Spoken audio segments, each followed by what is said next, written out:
Timnas Indonesia U19 berhasil menaklukkan tuan rumah Prapon Aceh dengan skor akhir 4-0. Pertandingan yang berlangsung di Stadion Harapan Bangsa Banda Aceh ini disaksikan puluhan ribu penonton Jumat malam. Julfiandi berhasil menekan pertahanan Prapon Aceh sejak menit-menit awal pertandingan.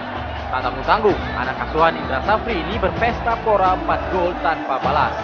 Masing-masing gol tim Garuda Jaya diciptakan oleh Miftahul Hamdi, Dinan Yahdian, dan Hendra Sandi Gunawan serta Evan Dimas.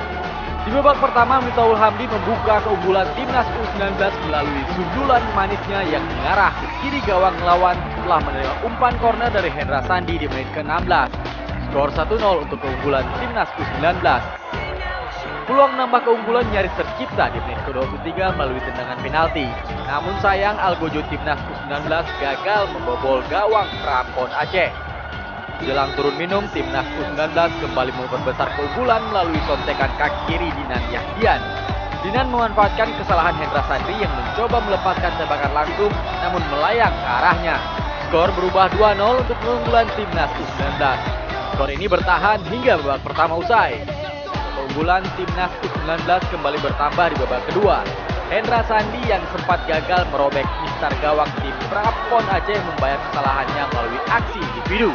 Pemain asal Aceh ini berhasil melewati dua pemain lawan dan melepaskan shoot langsung ke gawang kawal Miswar. Skor kembali berubah untuk kemenangan tim U19 menjadi 3-0. Evan Dimas yang masuk di menit ke-70 kembali menambah keunggulan Timnas U19 menjadi 4-0. Skor ini bertahan hingga peluit panjang ditiupkan wasit.